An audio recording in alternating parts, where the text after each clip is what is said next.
Good morning or good afternoon, and welcome to today's program and webinar, part of the highly acclaimed series of webinars that ACP, the Association of Contingency Planners, presents for both current and future members. For more information about ACP, please visit www.acp-international.com. My name is Ed Goldberg, and it is my honor to host these webinars. My thanks to Gianna and ACP's headquarters staff at ADG in Albany, and my good friend Fred Rogers at Continuity Housing, for their roles as webinar experts who work behind the scenes to ensure that these webinars happen flawlessly. And a big thanks to our webinar series sponsor, Continuity Housing. Continuity Housing guarantees pre-negotiated hotel rooms at substantial savings for the critical employees of larger and mid-sized companies in order to prevent the business disruptions in the event of a crisis. They've created a patent-pending guaranteed employee housing program which secures and protects the hotel rooms for for critical personnel and their families if needed, while saving companies significant expense. Continuity Housing has a 100% success record with their deployments, and each member of their team has at least 10 years of experience. For information on receiving a free 30-minute consultation about your deployment housing needs, please visit continuityhousing.com or leave a comment in the survey that will pop up at the end of the webinar. This and previous webinars are recorded and made available on the ACP website. Please feel free to share the link to the recordings with your peers and anyone you think might benefit from it. You'll receive a link to the recording after the webinar via email, along with any additional information on the topical content. And help us out if you would. If you have an idea for a webinar topic, please send it to fred.rogers@continuityhousing.com. And if you like these webinars, please tell your friends about ACP. Among the most popular webinar topics we've presented have been updates, like today's, on the standard-making processes that eventually affect our work dramatically. Today we're going to cover recent developments in the ISO Technical Committee 292 security standard and the standard-making process. Brian Zawada is a co-founder of Avalution Consulting, and he is the director of consulting there. Brian was chairman of the U.S. Technical Advisory Group, U.S. TAG, to the former ISO TC 223 Societal Security. He leads the project team responsible for developing a technical specification for business impact analysis. Brian is also president of the Business Continuity Institute's United States chapter. Duncan Ford is a partner of Corpress, LLP. Duncan has over 20 years' experience in crisis and business continuity management, with a background that includes implementing business continuity and crisis programs in a wide range of business sectors. He's actively involved in extending continuity management into the supply chain, from risk identification to supplier assessment and contracts. Duncan leads the ISO project team responsible for supply chain continuity management. George Huff is the founder of the Continuity Project, LLC, and director of consulting. He's a member of the National Corporate Board of Directors of ACP and ACP's District of Columbia chapter. George is also a member of the Board of Directors of ANSI ASQ, the National Accreditation Board, which assesses and accredits certification bodies that demonstrate competence to audit and certify organizations conforming to management system standards. He participates on ISO's project teams on BCMS, BIA, and SCCM. From November 10th to the 14th last year, today's presenters met in Cleveland, Ohio, with project teams assembled to develop ISO TS 22317, Business Impact Analysis, and ISO TS 22318, Guidance on Supply Chain. Today they'll report on the status of these emerging ISO societal security standards, including their value to our discipline and the organizations we advise. In addition, they'll describe the 2015 transition of ISO Technical Committee 223 Societal Security and other existing ISO technical committees to ISO TC 292 Security, including the new TC's interim structure and work program. I urge you to provide the presenters with your questions and feedback. You can do that on that side panel on your screen. And please join me in welcoming Brian, Duncan, and George. Good morning or good afternoon, depending on where you are. All right, thanks, Ed. Hello, everyone. This is Brian Zawada, and I'll start off the presentation and talk just a little bit about really the TC 223, also now known as TC 292, Regardless, it focuses on security. And for those that have not participated in these webinars before on some of our updates, you might look at this and say, well, wait a minute, I thought these guys are doing standards around business continuity, which is why ACP is putting these on. And really, when you look at the word security internationally, it's not all about guns, guards, gates, bullets, that type of thing. It's all about preparedness. And so today, we'll talk about two of those standards that we've been working on, as well as just really the entire body of work that the new TC292 is going to be working on. As Ed mentioned, it was my pleasure to host in Cleveland a number of the working or the project teams that were working on three of the standards, that being on organizational resilience, the BIA, and supply chain continuity. We're not going to talk about organizational resilience today, but I'll start off by talking about the business impact analysis, that being the project that I lead, and then Duncan will talk about the supply chain continuity side of the house. So with that being said, what you see here on the slide is a brief overview and a relationship of the business impact analysis standard that is currently being developed. It's known as a technical specification, and without trying to get into all the gory details about standards development, essentially it's a streamlined process to develop a standard. It's a little bit more of the how-to, step-by-step, technical. It's got a lot more technical detail. But the relationship here is simply this. When we chartered this project, we recognized that in ISO 22301, there's only about 10 lines, really about 115 words dedicated to the topic of business impact analysis. It very much talked about what you needed to do for a BIA, but it certainly, and by design, did not talk about how. So that was a requirements document available for certification. It's a specification. But there was also another document, a little bit more of the how-to across the entire business continuity management system. That was ISO 22313. But again, it didn't go into a lot of detail, shall we say. And so there was still a market need. We heard over and over again that organizations and individuals wanted more, and that's ultimately where ISO 22317 comes into play. So this is going to be a new document. We hope to publish it this year. It really depends on the outcome of our next meeting in Japan in the March timeframe. But again, this is something that's going to go into much greater detail about how to do a BIA. What's it all about? What's the value? What are the outcomes? Recommendations on process, so on and so forth. So again, this is designed to be able to address that specific market need. So we go to the next slide, please. Just to give you a little bit more detail, we've had a chance as part of the project team for ISO 22317. We've met 3 times so far. We met in South Africa the first time in January of, 2 years ago, June, the same year, and then November in Cleveland, as we indicated about 2 slides ago. Made considerable progress. We have some great people. We have folks that author books on the topic of business impact analysis, as well as a lot of people with just some practical hands-on experience in organizations of all sizes and all sectors. But the idea here was we started with defining what is a business impact analysis. And you can see the overall definition there. The BIA is a process for analyzing the consequences of a disruptive incident on the organization. So simply put, that's it. And that ultimately results, as I'll talk about in just a few moments, a statement of business continuity requirements. And so very much this definition was designed to align and be consistent with ISO 22301. But as a project team, we decided that it wasn't mandatory that you had to use 22301 or have a business continuity management system per se. You could go ahead and use this as a standalone document to design or improve the business impact analysis process in your organization. So that's really what we focused on. Like so many standards or technical specifications, we had a forward, an introduction, a scope.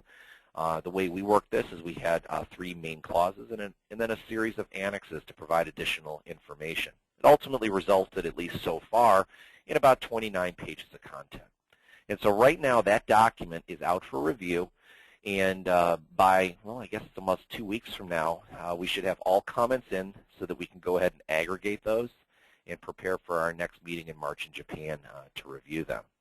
So all in all here, the goal, just the point I want to make is that even if you're not a fan of 22301 or you're not implementing a management system, this is still something that can provide a lot of value because it does offer considerable perspective on the overall BIA process.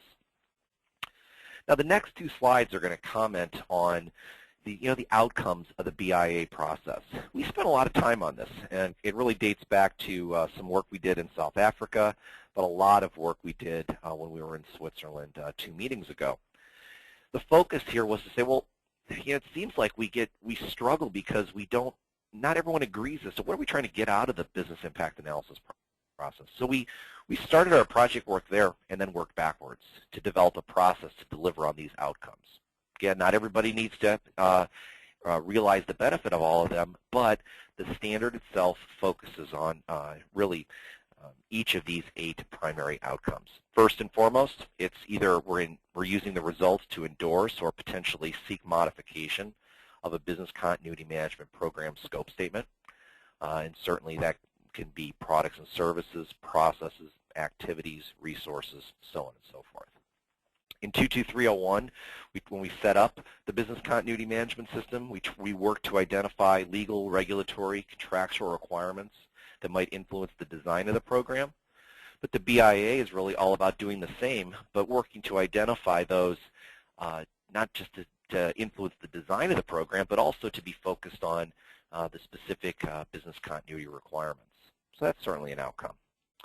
And then we also talk about really requirements for product and service delivery. And again, that helps to kind of set the stage for priorities for business activities and subordinate resources. Again, you can kind of say that that's working towards what we commonly call RTOs and RPOs, but it's also other performance aspects as well. Another outcome is just really the identification of or establishing the relationships between products and services, the organization's processes, its activities, getting a little bit more granular, and of course resources, that being facilities, people, equipment, information technology, and also the suppliers and business partners. So again, all in all, when we talk about this, these are just 4. So we go to the next slide, you see the other 4. And what we've got here is saying, well, we have to figure out what are the resources we would need to perform our most highly prioritized activities. Again, some of those same resources I just mentioned a few moments ago. I didn't mention financing before, but that's certainly one of them. But again, what do we need to be able to do our work independent of the disruption that's taking place? We certainly want to understand dependencies both internal and external, different organizations or different parts of our own organizations. We certainly want to understand the impacts over time, and that could be not only the time, the capability to deliver work, and the quality of the work. Notice that's not just RTOs and RPOs. And then lastly, trying to determine required currency of information, whether that be electronic, hard copy. What is that, the lifeblood of the organization? It's always information and data. Well, how current does it need to be when we recover? So these 8 outcomes really serve as an input in strategy, in the strategy selection process. But really what it comes down to, it is a statement of business continuity requirements. And that's ultimately what we put as the definition of BIA in this new technical specification. Now on this next slide you see here, it's a little bit of a process flow. And we inserted this early on in the technical specification, and we linked it to the different clauses just to be a visual representation of the business impact analysis. So if you, in that blue box, if you start at the 12 o'clock position, it's really a decision making with top management, executive management on priorities. There's process mapping, meaning mapping processes to products and services. And then we move on into more of that 5 o'clock position of really diving into the activity level, which maps back to processes, but also includes thinking about the resources needed to do work. Then there's the analysis component, was understanding the potential impacts that may result associated with downtime, influencing, again, business continuity requirements, so time, capability, quality. And then being able to summarize that for both repeatability's sake to aid in decision making and aid in presenting to management so they can endorse the work, leading to that green box strategy identification. Now a couple things I'd point out in gray on this diagram is there are some prerequisites to doing a BIA. Whether it's, again, linked to ISO 22301, a management system, or a program, really our project team identified a number of different things that really are prerequisites before you do a BIA. Scope and objectives of your program, a policy to drive engagement, and ultimately roles and commitment. Roles meaning in the program, those that are going to be offering input, those are going to be signing off on results or providing feedback, and then of course commitment. So a lot of different things here, but again, this kind of gives you a visual description of the process that's described in the technical specification, again linking to the clauses, so kind of a visual table of contents, if you will. Now on the next slide is something that it also is kind of a visual representation of the table of contents, but this is one where if you look at all the way at the bottom there in that gray box, it might be hard to see on your screen, but it says time. And what we're saying here is that if we're doing a business impact analysis process, early on, some of the first things we're going to do is use common project planning and management tasks. But you can see here in those boxes in the middle that say top management, process owners, activity managers. These are the people we're going to engage kind of in order over that time continuum. And here's the work we're going to do. We're going to start with, again, prioritizing products and services, prioritizing business processes, and then, of course, prioritizing activities together with understanding resources and interdependencies. And again, leads into analysis. It's going to lead to getting management endorsement of the results, and then eventually strategy selection. So again, looking left to right on the time continuum, you can kind of see the overlap of tasks, but you can also see the progression as well. And so again, the goal here is to show that, you know, a BIA, it's a recurring activity. You almost can treat it like a project, but there's multiple layers, whether that be strategic, operational, or tactical, that ultimately lead to helping to scope, prioritize, and set business continuity requirements. We look at the next slide. We always talk about impact. You know, impact is certainly the justification for making an investment in business continuity. Helps us to determine business continuity requirements. And so one of the things that we did in this standard was to try to provide an overview to the reader that there are many different types of impacts. It's not all about financial. It could be reputational, could be legal, regulatory, contractual, potentially, you know, fines, which could definitely bleed into financial. There's a lot of different things, but when you stack them all up, whether you were able to quantify them or it's more of a qualitative technique, when you start seeing that spike, maybe that helps you understand when something needs to return to some minimum capability. So that's what this graphic is trying to display here. And so we inserted this in the standard right around the impact area, with the goal being how do we go ahead and analyze results in order to determine business continuity requirements. So again, not just time, but capability, but ultimately we're trying to say the impact certainly influences all of that, and here's one just example of a graphic representation. Okay, so we'll go to the next slide here. This is the last slide before I turn it over to Duncan to talk about supply chain continuity. But one of the things I want to point out, and I mentioned it briefly before, is that we have a series of annexes in this document, and we chose to put them in there because there's so many different ways to do so many different things in the BIA. And so we have annexes around how do you go ahead and collect information, how might you do analysis techniques, and so many different things. But one example is, how do you collect the information for a BIA? And that's what we have as an example here. Whether it's reviewing documents, doing interviews, surveying, workshop, and even using kind of an exercise technique to gather information. But regardless, there's a lot of different ways, and so the main body talks about the process, and then we've reserved some additional content for review in the annex or annexes to be able to go ahead and, again, provide some additional value. So all 29 pages really do provide the reader many different ways and approaches for the BIA, all leading to the 8 outcomes that I've presented.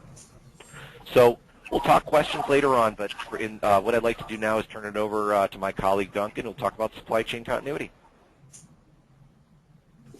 Thank you, Brian. And here's my first slide, which looks very similar to the one Brian had earlier, except, of course, we've got 22318 at the bottom here. And I think this makes the important point with these technical specifications that we're writing, that they're actually there to, as Brian said, to augment the information that's in 22301. We're not trying to undermine these 2 core standards, which are the ones against which people can be certified to demonstrate their business continuity capability and their business continuity management system that's in place. If we move on to the next slide, which is talking about the scope of this particular document, 22318, which is looking at giving guidance on supply chain continuity management. And specifically, we're not trying to do the whole supply chain management problem. It's looking at the issues that arise and how they're going to be managed, or how they can be managed, in the event that there is disruption in that supply chain which is impacting your business or your organization.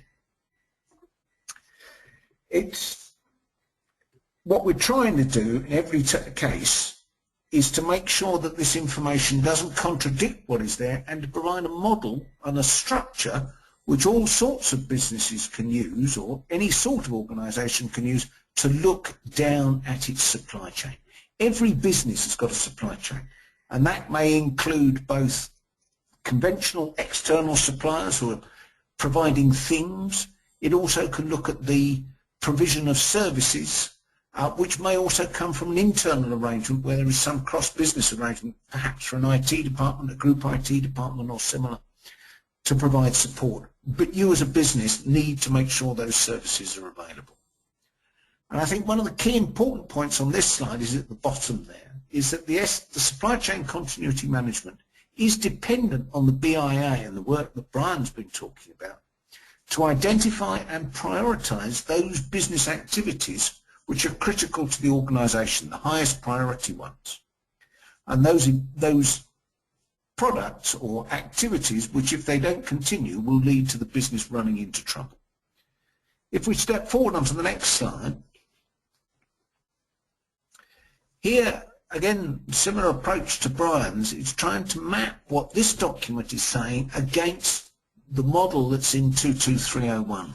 And the diagram on the right-hand side is the 22301 model, which shows the requirement for operational planning control in the center, and then the business impacts analysis, risk assessments at the top, developing the business continuity strategies, implementing those strategies, and then conducting exercising and testing to demonstrate that it all works. In the same way, the main operating clauses of 22318 map to the same places. And on the left, I've identified the 5 clauses in the document which map exactly onto that core model. So what I'm going to do now is just step through the key points in each of those models and the way each of those clauses. The way we've structured the document is that within each section, each clause, there is a final paragraph which says, these are the key points we're talking about here. Trying to make it an easy access document which both customers and suppliers can access to understand the expectation of a good relationship. So moving forward onto the first one, we'll talk about why supply chain continuity is important. Now, this may seem a fairly obvious statement for many of us. We know that our supply chains are there and we need them.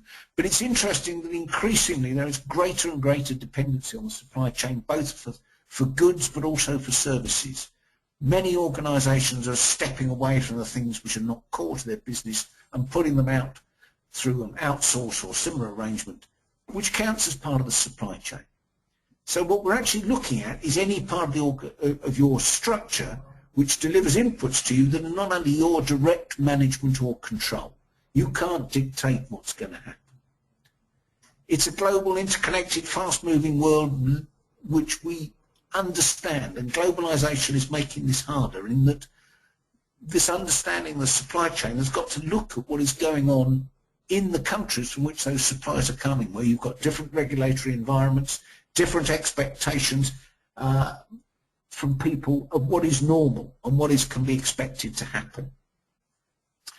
And in our planning for how we put continuity into our supply chain, we've got to take those things into account. Which I think brings us to the key point in this one, is that you can't outsource the risk. It's your risk. If your supplier doesn't provide to you and you can't deliver to your customers, it's your problem, not theirs. So you need to have in place some organisation which says, I can understand and cope with this, an interruption in the supply chain. And what we're looking for from a supplier is this demonstrated continuity capability, so that we know that they will be there when we need them.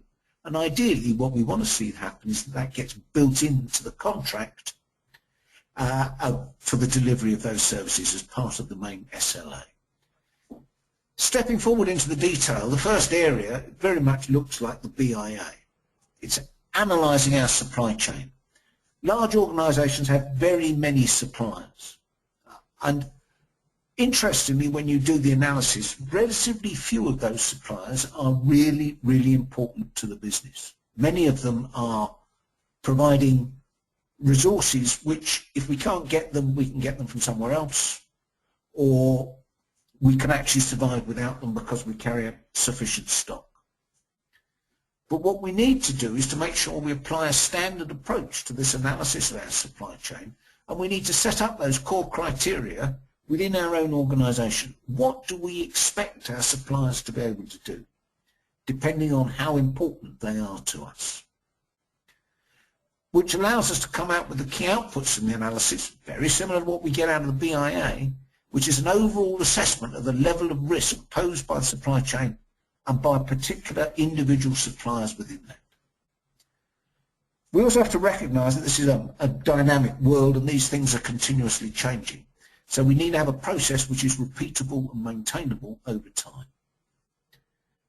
Okay, having worked out where our supply risks are and who's important to us, the next thing we need to do is to look at the strategies we can use in order to protect ourselves from disruption, which is then our next slide.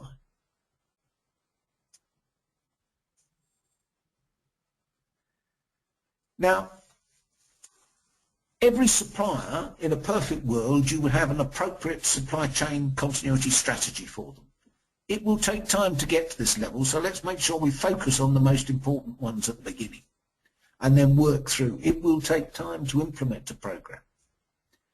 Indeed, where there are long-term supply contracts in place with complex contract clauses, it may take a considerable amount of time to improve the relationship, but that doesn't mean we shouldn't start. Ideally, we should look at strategies which allow our organisation to reduce the impact of disruption independent of an individual supplier. Things we can think of, or approaches you can think of, is having more than one supplier. But obviously that may not be the most cost-efficient way to operate. You've got to take a risk decision.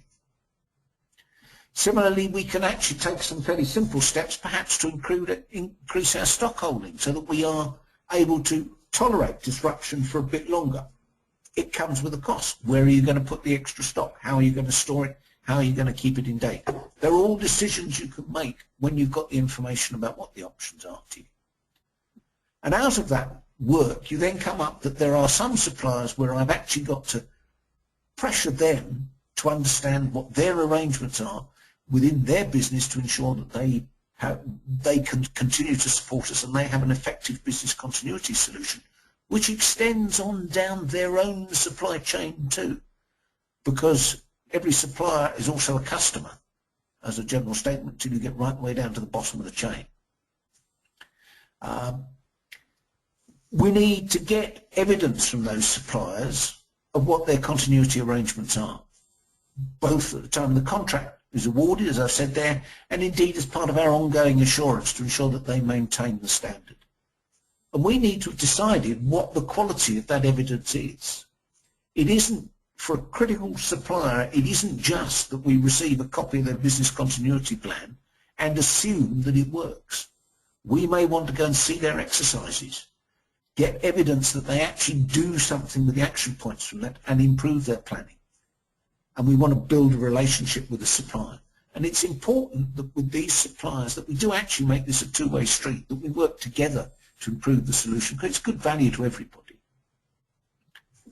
And ultimately, as I've said, we want to make sure this is built into the contracting process. And we need to train the procurement guys to actually understand what we're talking about in terms of the required strategies. So there's an education piece with our own people in there that we need to take account of. The next area is actually about implementing this, which is Clause 7.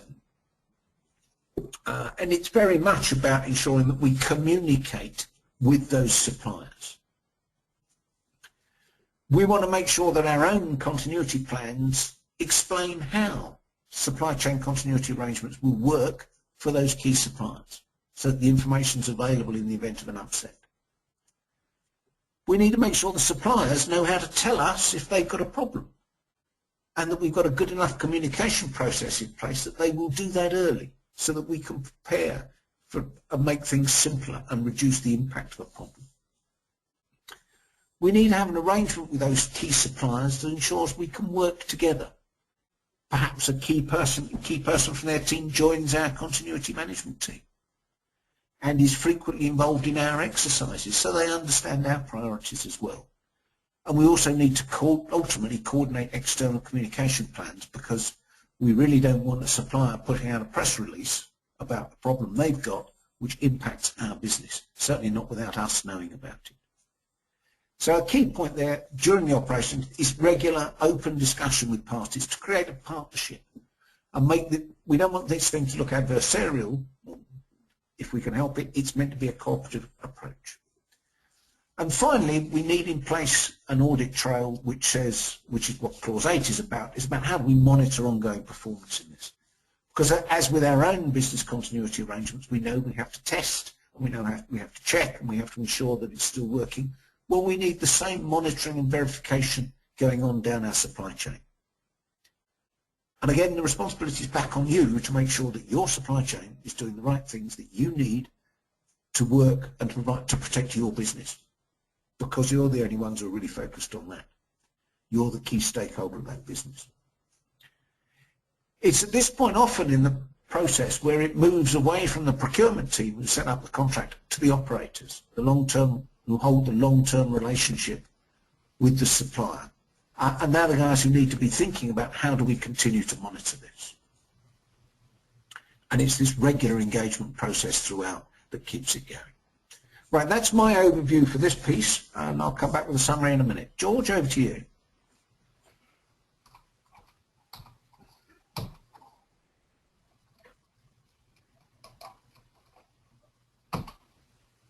Thank you, Duncan Ford, for your update on the development of ISO Draft Technical Specification 22318 Guidance for Supply Chain Continuity. Hello, everyone. I'm George Huff, the Director of Consulting with the Continuity Project. Like Brian and like Duncan, I'm a delegate to the new ISO Technical Committee 292 Security. As you know, of course, ISO is an international standard-setting body composed of national standard-setting bodies and promotes worldwide proprietary industrial and commercial standards. So ISO has 163 member nations. In the U.S., the American National Standards Institute, ANSI, is the national standards body. ISO only develops standards for which there is a clear market requirement, and the work is carried out by experts drawn from industrial, technical, and business sectors. An ISO standard represents the global consensus on the state of the art and the subject of that standard. Until December the 31st, ISO's Technical Committee 223, Societal Security, developed the consensus standards that address the challenges an organization or groups of organizations or society may face before, during, and after a disruptive event. Societal security standards integrate multiple disciplines and are aimed at achieving resilience and sustainability through improved management, information sharing, and interoperability. ISO 223 is directly responsible for ISO 22301, the Business Continuity Management System standard. This was a result of years of work by 60 participating countries and is the global flagship management system standard of a series of technical specifications and guidance standards within the definition of societal security, which I'll quickly review in a moment. This afternoon, I'd like to describe to you the 2015 transition of ISO Technical Committee 223 Societal Security and other existing ISO technical committees to ISO Technical Committee 292 Security, including the new technical committee's interim structure and work program. Let's take a look for a moment at the broadened scope of ISO Technical Committee 292. Standardization in the field of security, including but not limited to general security management, business continuity management, resilience and emergency management, fraud countermeasures and controls, security services, and homeland security. A very broad scope. This scope statement can be found at ISO's communications link, which is posted on this slide. It's going to be changed to soon, according to Esa Kurt-Gehr of Sweden, who is the secretariat for this particular technical committee. ISO's Technical Management Board made clear that the new 292 is to clarify ISO's structural organization on security managers, but that progress on the existing work items in this sector, the current projects, will continue. The main point is that ISO 292 security is directly responsible now for developing standards in the field of security, including business continuity management, resilience, and emergency management, which are relevant to the work of contingency planners worldwide. This slide sets out the interim structure of the new Technical Committee 292. It's a much broader scope and new scope and necessitates structural changes within the Technical Committee's central structure. First, ISO TC 292 merges 4 existing committees, and the Technical Committee's organization will now consist of 18 work groups and ad hoc groups. Now, these groups will be responsible for a variety of ongoing projects and what they call new work item proposals, a task force, and a developing countries contact group. The 4 existing technical committees are listed here, and they've become a part of ISO TC 292. ISO TC 8, Ships and Marine Technology, was directly responsible for maritime security management systems for supply chains, which is where we're getting some influence. I'll describe the work of ISO TC 223 from 2011 to 2014 more fully in a moment. First, a word about the administration of ISO 292 as to the U.S. positions on standard development.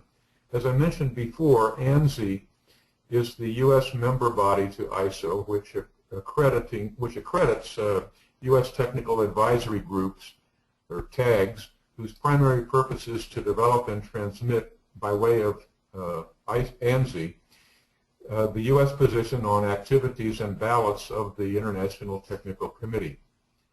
ASIS International is a professional organization for security personnel located in Alexandria, Virginia. ANSI appointed ASIS as the U.S. administrator of the new Technical Committee 292 and has already accredited U.S. delegates to the committee. This is a look back for a moment at the work of Technical Committee 223, Societal Security, and it has, which has merged into Technical Committee 292 Security. The work of 223 over the past 4 years amounts to a significant contribution to the discipline of societal security. This is a list of published standards which are currently available for online purchase. As I mentioned before, ISO 22301 is the global flagship requirement standard for BCMS. As we know, it uses simple and straightforward language to summarize the minimum requirements for effective business continuity and can enable coordinated preparedness across diverse organizations around the world. ISO 22301 provides a valuable means of implementing preparedness in an organization and also drives improved business continuity performance into the future. Brian mentioned the page length of the BIA standard. ISO 22301 requirements is also only about 24 pages long. It's an auditable shall and will specification. It offers higher level content. It describes the what, not the how. It has a companion guidance standard, 22313, which is 48 pages and aligns with the clauses and content of requirements. And also, as we see, it's aligning with the other standards in this series.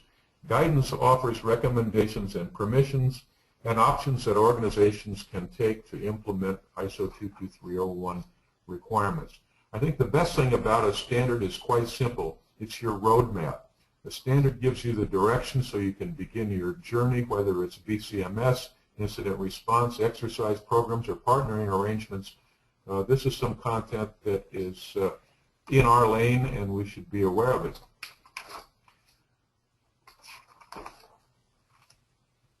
A standard which you should be aware of is ISO Technical Specification 170216, Conformity Assessment. This is a new standard, and you should need to be aware of it when you select an accredited registrar or certification body for conformity assessment of your organization to ISO 22301 BCMS.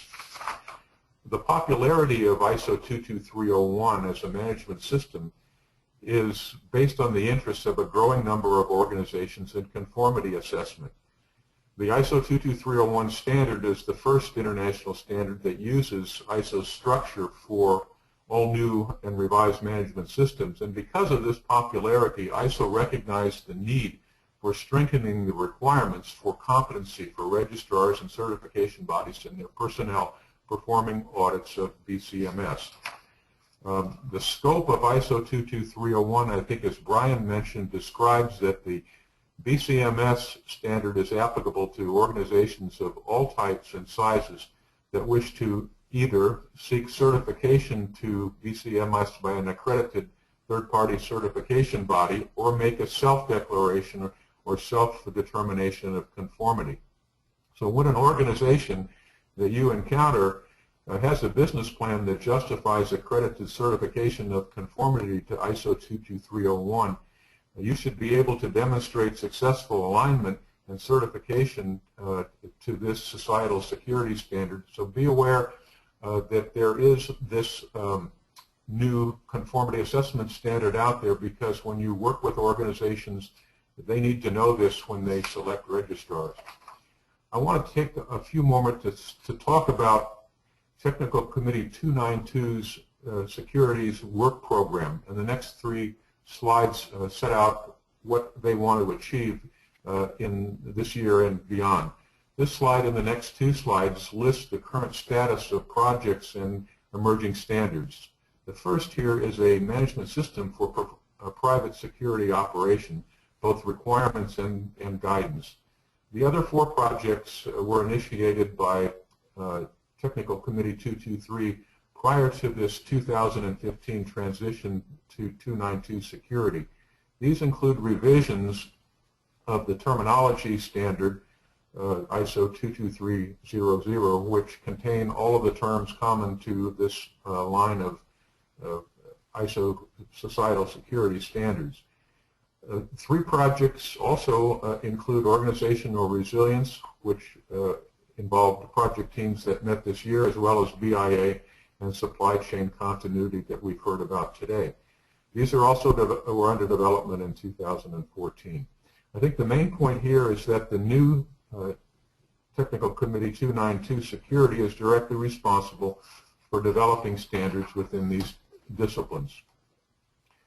The 6 projects on this slide include 5 that were initiated by TC223 this past year, and the first 2 and the 5th are Emergency Management Guidance Project, Public Warning, Color-Coded Alert, and Message Structure for Exchange of Information that are now scheduled for publication in 2015. The NWIP that you see here actually stands for New Work Item Proposal, and it's on facilities with identified hazards. Last is Security, Fraud Risk, and Assessment Guidance. This work program slide shows 5 projects that include 3 NWIPs and 2 other standards in development within the discipline of security management. Again, the main point here is that ISO Technical Committee 292 Security is directly responsible for developing standards which are relevant to the work of contingency planners worldwide. I'll turn it back to Brian. Okay, thanks, George. So I'll go ahead and wrap up and just offer a few more points. You know, the last slide you're going to see in a few moments is includes our email addresses, and especially as if for those that are in the United States, and if you're interested in providing feedback to us on either of the 2 projects, that being BIA or supply chain continuity, I certainly would welcome your feedback. It's going to have a tight time frame to return that feedback, but please reach out and send me an email. I'd be more than happy to get you some content and would again welcome your feedback. But all of us are actively involved in furthering these two projects along as well as others. Again, I want to point out, and one of the key takeaways I hope that you got from at least my part of the presentation was the fact that the BIA, this is really a process standard. It's designed to complement 22301, not replace it, and certainly you can use it even if you subscribe to other standards or other regulatory requirements. So that's something I certainly would hope to leave behind with you. And if we go to the next slide, I think this new standard that we're about to release, again, hopefully that will be in the springtime. It's certainly aligned to 22301. It aligns to things like the BCI's good practice guidelines, and it is certainly something that you can look and say, if management says, are we doing the BIA the right way? You can point to this as a benchmark, especially if you've chosen to align your effort to this standard, because it has been vetted and it's certainly had input from many, many different countries and organizations all around the world. Again, the idea here is that we're assessing the effect of a disruptive incident. We're hopefully releasing a statement of business continuity requirements, and very much this is a foundational element of business continuity leading to that strategy piece. Side note, I should have said something well in earlier in the presentation, but the project team, when we talked about the BIA and then leading into the strategy piece, there's certainly something that sits between those two, and that's the gap analysis.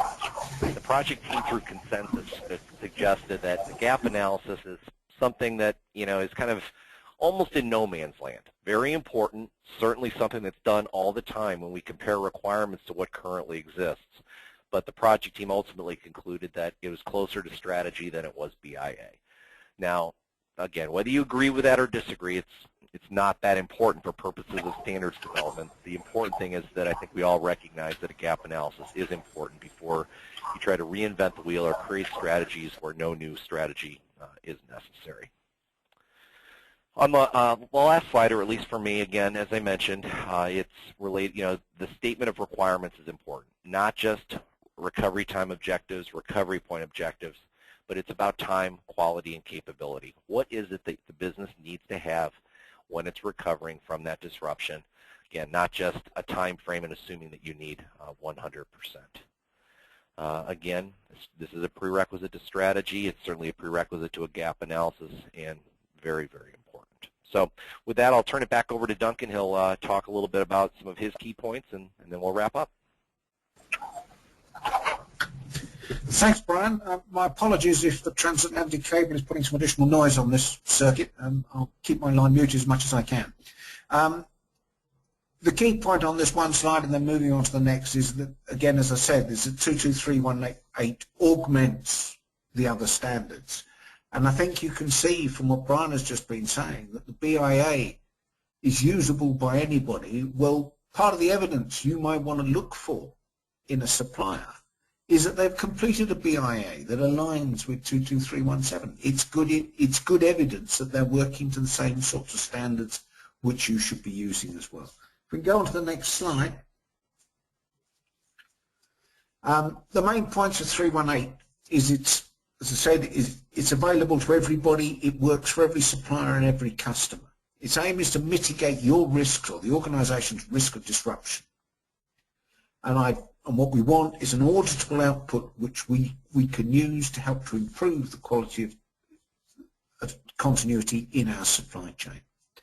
I think the one other point just to make is that the 22318 is running to a very similar timetable to 317. It's out for comment at the moment, a little bit behind Brian's work, but only by about a month or so. And again, we hope it's going to achieve publication this year, subject to the extent and range of comment we receive on the document, which is gratefully received. Thanks very much indeed. Over to George.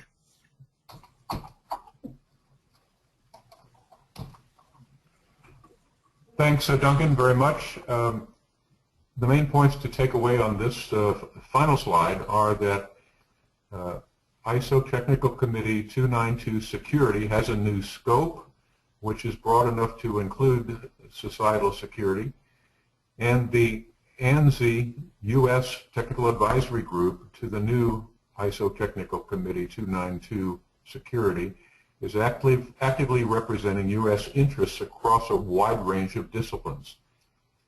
The former ISO TC 223 Societal Security has merged into the new technical committee, which is responsible for, and it was responsible for 9 published standards, including ISO 22301 BCMS requirements and guidance 22313, as well as jointly responsible for the new standard on conformity assessment requirements that we need to be mindful of.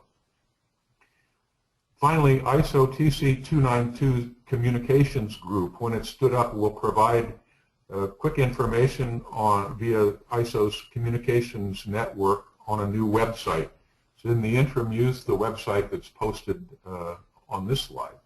And again, we'd like your feedback. ACP invites your immediate feedback on this presentation, so take a moment at the end of today's webinar, please, to complete the pop-up survey. Moderator, Dr. Ed Goldberg, back to you now. Thanks, George. We have a little bit of time for a question or two, so let's just jump right into that. Can public and private sector organizations that don't rely on ISO 22301 for their continuity of operations plan and business continuity management programs use ISO 22317's BIA process? Absolutely. I think one of the things we say up front in the scope statement is that large or small, doesn't matter if you're in the United States or elsewhere, public or private sector, there are concepts in here that apply to everyone. One of the things that's perhaps interesting in ISO speak is that we still use the word business, but doesn't mean business in the for-profit sense.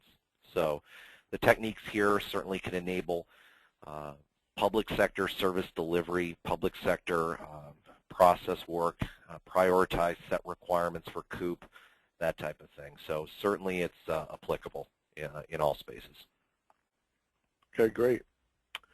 Does the new ISO TC 292 structure enable standards development within the traditional disciplines of contingency planning? Yeah, this is George. I'll take that. The answer is affirmative, yes. ISO TC 292's interim structure enables ongoing standards development within the disciplines that we've talked about, including emergency management, organizational resilience, BCM. Those are all going to continue without interruption. The work's going on, and the project teams are driving to conclusion, particularly on the outstanding projects that we briefed this afternoon. Ed? Okay, great. Should an organization complete the BIA process before it establishes its strategies to mitigate the impact of disruptions in the supply chain and respond to supply chain disruptions? I would, at least as it relates, I'll comment on in general, and then I'm sure Duncan can talk about supply chain, but I think the short answer is yes. I mean, it's the same thing as this gives you your business requirements, and then you need to design around those. So the BIA is very much looking at what are the requirements in terms of, whether, again, downtime, capability, quality once you recover. And then you need to figure out how you're going to go do that. And so it's a natural follow-on, again, for all resources. I suspect Duncan will say the same for supply chain. But with that, Duncan, would you like to comment?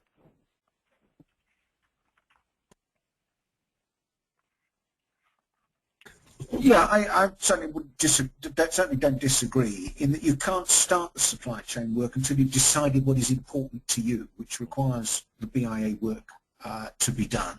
I think equally what one would encourage people is to think about starting, as you start the plan, you can be setting the priorities quite quickly, and they should run together. What is important to you should also be the same elements that you're pushing out to the supply chain, saying that is important. So it's not in any way to say that you can run these completely in parallel. You need the output from the BIA, but equally, while you're trying to sort out some of the detail in your own, don't stop doing the work in the other direction. Good. Okay, so just to be respectful of folks' time, if you'll stick on the line for another 20 seconds, 30 seconds, I've got some information you'll find useful. So thank you for attending today's program and webinar. And before that, I especially want to thank our presenters, Brian Zawada, Duncan Ford, and George Huff. Guys, great presentation. Thank you so much. And I'd also like to thank ADG and their webinar experts for their support of our series. And thanks once again to Continuity Housing for sponsoring the entire ACP webinar series. Please remember to visit continuityhousing.com or leave a comment in the survey if you're interested in how they can provide your critical employees guaranteed housing when they need it most. If you like the webinar, again, please tell your friends. Go to the ACP website, and there's also future webinar information there.